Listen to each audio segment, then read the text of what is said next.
People usually assume that when siblings face each other in court, the reason must be money, inheritance, or property.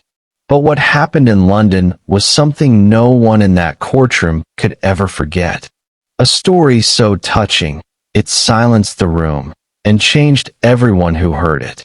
In the busy heart of London, inside a cold marble courtroom where thousands of disputes were settled every year, a story unfolded that warmed even the hardest hearts. Two brothers, not fighting for wealth, not fighting for land, not fighting for status. They were fighting for the right to take care of their aging mother.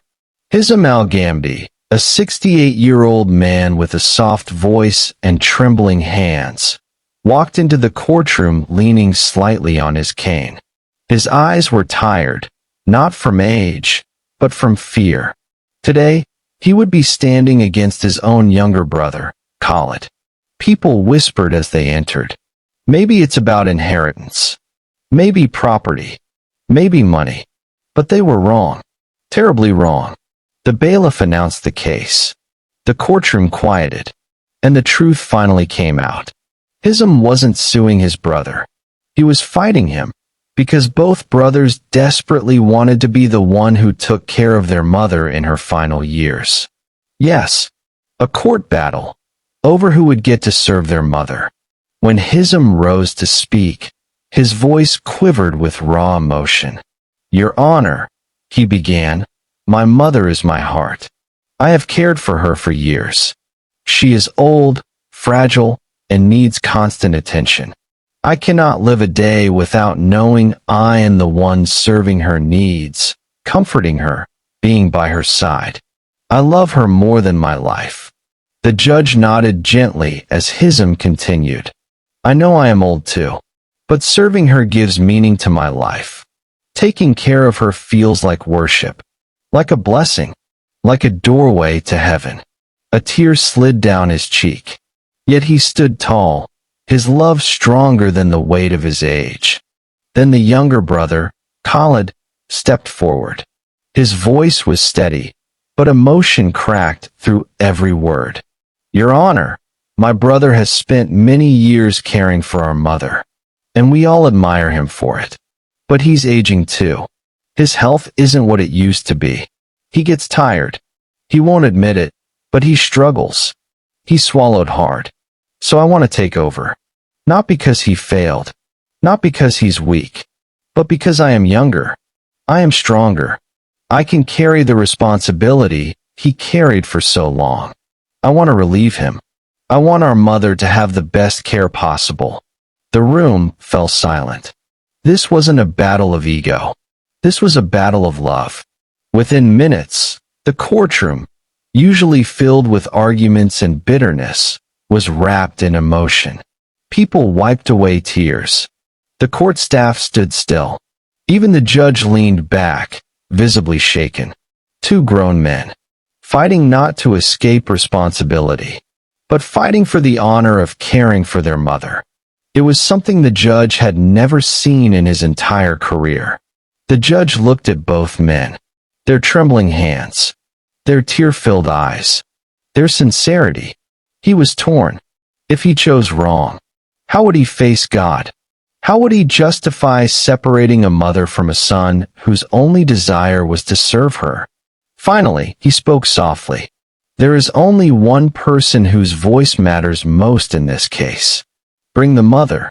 An elderly woman, frail and wrapped in a warm shawl, was brought into the courtroom. Her hands shook. Her eyes were tired, but filled with deep love. The judge leaned forward. "Mother," he said, "both of your sons are fighting for the right to care for you. They both want to keep you with them. Tell us, whom do you want to stay with?" Every breath paused. Every sound stopped. Everyone leaned forward. The mother looked at the judge, then at her sons. Her lips trembled. "I cannot choose," she whispered. "My sons, they are my left and right eyes. How can a mother choose one eye and abandon the other?" A silent wave hit the court. People gasped softly. Some cried openly. Even the judge removed his glasses to wipe away tears. The judge knew he had to decide. He prayed silently before speaking. Then, gently but firmly, he announced, "In the interest of the mother's health and physical care, the younger son will take responsibility." The decision echoed through the courtroom like a slow, heavy heartbeat. The younger brother lowered his head, honored, yet saddened. The older brother closed his eyes.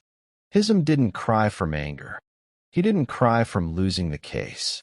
He cried because he felt he had lost the most precious chance of his life.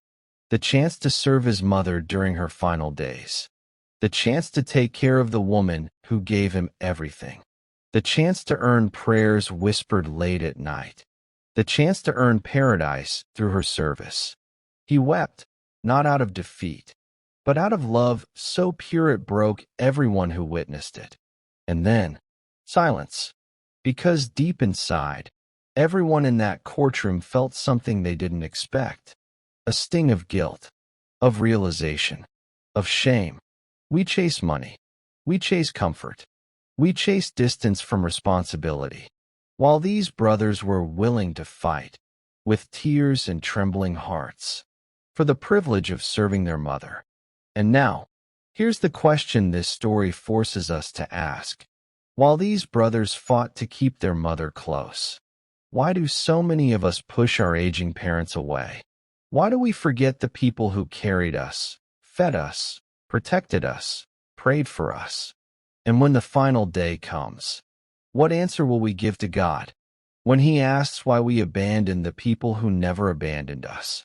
If this story touched you, don't just feel emotional. Take action. Call your parents. Visit